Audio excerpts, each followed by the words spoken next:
muri ibi bihe, muri iyi minsi tutashidikanya kuvuga ko ari iminsi ya nyuma, koko hariho byinshi tubona mu isi, ubugome bukiyongera, urukundo rugakonja, tukabona ibintu bitari bisanzwe, ibyorezo uko turi kubibona. Hanyuma abakristo ugasanga baracika intege, ugasanga baramera ntibatandukanye n'indi si, ugasanga baravuga bati ubwo ibintu byagwiriye abantu bose nta kundi twabigenza, reka tubitegereze bizahite. Ariko ijambo rya none riratubwiye ngo ntago Kristo yaganza, ntago Kristo yategeka ibiri mu isi ngo bisubize ku murongo bitanyuze muri twebwe itorero. Ngo yaduhaye ubutware bwe, yaduhaye izina rye, ngo turikoreshe kugira ngo tuyobore ibintu, ngo tube ukuboko kwe gukora hano mu isi. Mu Befeso igice cya 2 ku murongo wa 5 na 6 turanditse ngo kubw'urukundo rwinshi yadukunze ubwo twari dupfuye tuzize ibicumuro byacu, ngo ubuntu nibwo bwabakijije, ngo nuko ituzurana nawe, itwicaranya nawe mu ijuru mu buryo bw'umwuka turi muri Kristo Yesu. Turabaramukije mwese abadukurikiye kandi tubahaye ikaze muri uyu mwanya mwiza Imana iduhaye wo kwiga ijambo ryayo, wo kumva icyo itubwira kuri uyu munsi. Ni ijambo ryo kudukomeza, ni ijambo ryo kutwubaka, ni ijambo ryo kudukiza. Reka tubanze twiragize Imana dusenga. Mana y'icyubahiro, turagushimye kuko uri Imana isumba byose, uri Imana y'ibifite umubiri byose. Uwiteka, isi n'ijuru ni ibyawe, kandi mwami n'ibiri mu isi byose ni ibyawe. Nuko data tugushyize hejuru. Mwami, dufunguye imitima yacu n'ubwenge bwacu kugira ngo twigishe mwami, kuko ni wowe uzi iby'uyu munsi n'iby'ejo, kandi ni wowe uzi ikiza kuri twebwe. Turizera neza yuko mwami ubwo dutega amatwi ijambo ryawe nicyo utwigisha data, duhindurwa, ntago tumera nk'uko twari dusanzwe, turubakwa, turasubizwa mwami, kandi turasubizwamo imbaraga. Tugushimiye dawe mwiza, buri wese ukurikiye, kandi tumusabiye umugisha ujyanye n'icyo umutima we wifuza. Ni mu izina rikomeye rya Yesu dusenze, amen. Reka rero twige ku nyigisho y'uyu munsi. Inyigisho ya none iravuga ngo kumenya ubutware bwacu mu izina rye. Mu Befeso igice cya 2 umurongo wa 6 haranditse ngo nuko ituzurana nawe, itwicaranya nawe mu ijuru mu buryo bw'umwuka turi muri Kristo Yesu. Hari byinshi dushobora gukora turamutse tugendeye ku butware bwacu no kuganza dufite muri Kristo. Abakristo benshi cyane baracecetse ku bintu byinshi cyane, bakabaho nk'aho ari inzirakarengane mu buzima. Oya, fata ubutware, uri ku ntebe y'umurimo. Hari intebe y'ubutware wicayemo, wicaranye na Yesu, wicaranye na Kristo mu mwanya w'imbaraga, mu mwanya w'ubutware. Ufite kuganza kwe kandi ubifite nk'uburenganzira bwawe. Rero bikoreshe, shyira ibintu mu buryo mu buzima bwawe, mu rugo rwawe, mu murimo wawe ukorera Imana, mu kazi kawe, mu bucuruzi bwawe, mu mujyi wawe, mu gihugu cyawe n'ibindi. Ukoresha izina rya Yesu. Iryo zina risumba leta yose cyangwa ikigo icyo ari cyo cyose. Izina ryose cyangwa inyito yose yahabwa umuntu mu isi ya none ndetse no mu isi izaza. Yesu Kristo ni umwami usumba bose, akaba n'Imana y'ibifite umubiri byose.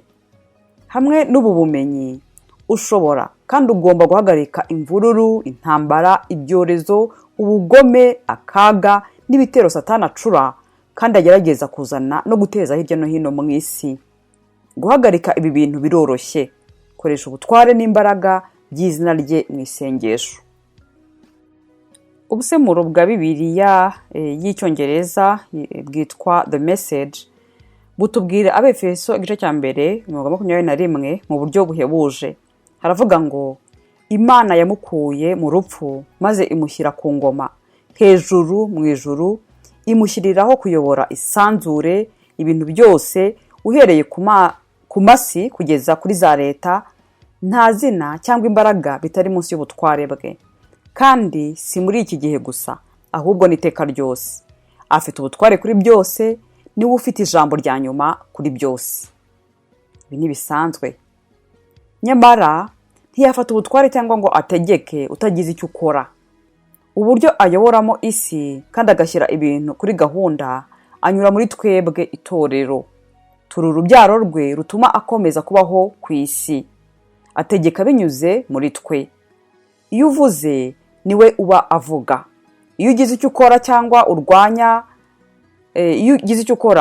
imbaraga z'umwijima n'ubugome mu gihugu cyawe, niwe uba ari gukora. Satani nta mahirwe agira iyo umenye kandi ugakoresha umwanya wawe n'ubushobozi ufite muri Kristo. Ubwiza n'imbaraga warazwe mu izina rye ukabikoresha. Ndetse n'aka kanya koresha ubwo butware.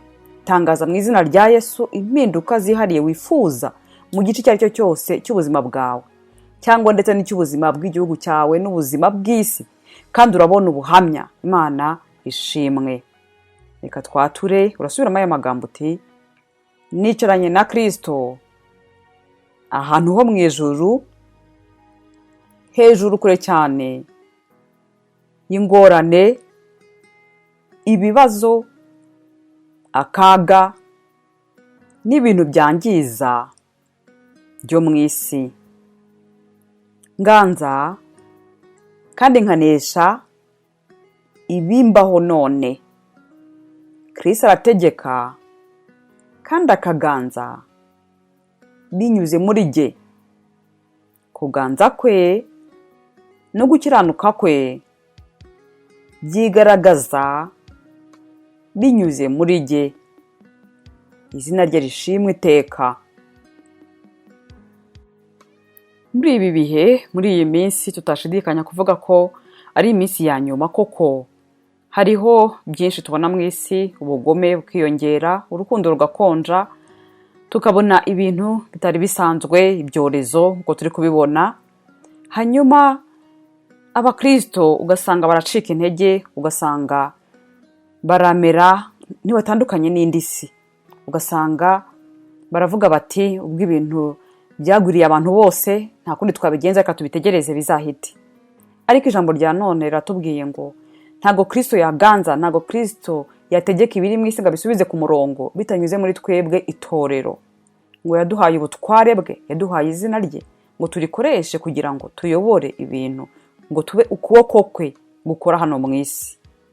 Mu Befeso igice cya 2 ku murongo wa 5 na 6 turanditse ngo kubw'urukundo rwinshi yadukunze ubwo twari dupfuye tuzize ibicumuro byacu, ngo ubuntu nibwo bwabakijije, ngo nuko ituzurana nawe, itwicaranya nawe mu ijuru mu buryo bw'umwuka turi muri Kristo Yesu. Imana ishimwe. Urumva uburyo urukundo rw'Imana ruhambaye. Ngo nyuma yo kutuzurana nawe, ngo ubwo twari dupfuye tuzize ibicumuro byacu, ntabwo byarangiriye aho, ahubwo ngo yaratwicaranyije nawe. Yatwicaranyije nawe hehe?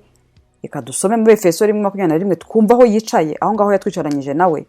Haravuga ngo mu gice cya nyuma cy'uwo murongo ngo Kristo uwo ubwo yamuzuraga mu bapfuye, ngo ikamwicaza iburyo bwayo ahantu ho mu ijuru, ngo imushyize hejuru y'ubutware bwose n'ubushobozi bwose n'imbaraga zose n'ubwami bwose n'izina ryose rivugwa, uretse muri iki gihe gusa, ahubwo no mu bihe bizaza.